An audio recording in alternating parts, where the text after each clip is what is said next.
What's good, everyone? Khan, Loyal Guardian Canine. Just hanging out with me boy Bocco here, hey? Good boy. And I wanted to talk about the topic of potential driven by purpose.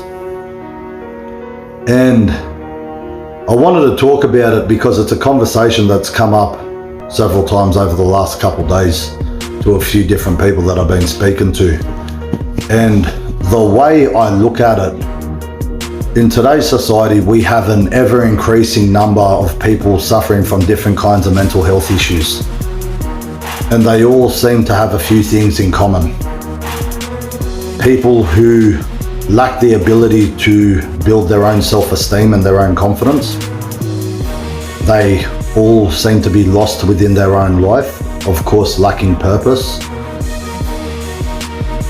They all lack a sense of belonging and something positive to be able to identify themselves to. So it's one of those things, instead of living our lives through the justification of our excuses and the reason why we don't want to do things sometimes, I think it's very important to be able to understand the concept of why we must face adversity and face challenge. You know, if you think about it in the sense of a tree, when a tree grows, it's going to grow the deepest and widest root system it can. This is going to give it the ability to grow to the greatest heights that it potentially can. And when it gets to that height, it's going to grow and push out as many leaves as possible.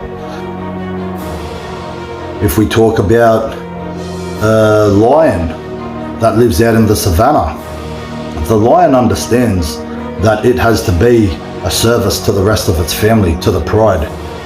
And to do so, they have to be able to cooperate and to work together to be able to bring down bigger game, all the rest of it. They need to keep themselves in some type of shape, physically and mentally, to be able to do this and to have the ability to do so. To be able to lead by example and teach the young so that they can take over for them one day. And I say this because every other living species is literally trying to push to its own genetic potential. And I'm not saying that you have to go and break yourself off and be, you know, David Goggins and all the rest of these other cats, you know, highly motivational, inspirational people. But find something that you're passionate about and commit yourself to making a change in these different areas that you see. Give yourself a greater purpose for your existence. You know, for example, what potentials could you reach? What heights could you reach if you were to actually push yourself for a greater purpose? You know, because I find when you have a greater purpose, you will push through suffering, you will push through difficulties, you will push through challenges, you will push through so much more stress than what you normally would when you have something that is of meaning and something of substance that is driving you to do what you do.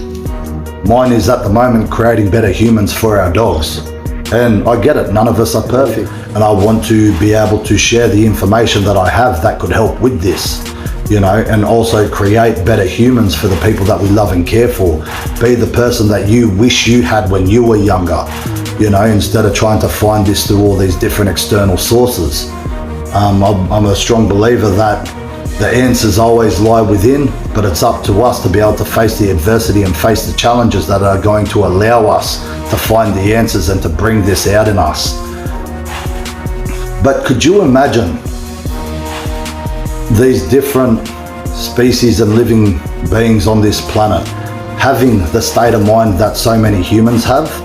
Could you imagine the lion out there in the safari, you know, roaming the plains and literally thinking, oh, I haven't eaten in a few days, so I feel weak. I don't want to hunt. I really don't want to. Oh, but it's going to be hard. And just procrastinating and justifying its blatant laziness for a day-to-day task that it should be adhering to, and just passing on any type of responsibility that it has to the rest of the pride. Any living being that is to live in such a way, if it was out in the wild, would literally just end up in the backwoods somewhere and just wither away and die. And being able to understand this does not mean that we are being insensitive by any means. It means, what excuses do we have with the world that we live in, with all the different gadgets and all the different things that we have at our disposal? What excuse do we have to why we're not adhering to our day-to-day responsibilities? Why are we not adhering to why we're not trying to better ourselves on a day-to-day basis and at least do something of a greater purpose? I don't think there's any excuse. I don't think any excuse is good enough. It's one of those things. There's always something you can do as long as you're living here. And, if that offends some of you, so be it. Maybe this might be the kick up the arse that you need to start making the changes that need to be made. But the way I see it, humans are the only species that are taking the piss like this and just having a laugh at life, And I'm sorry, but someone's got to say it. It ain't good enough. Have a ponder about that. Have a think. Peace.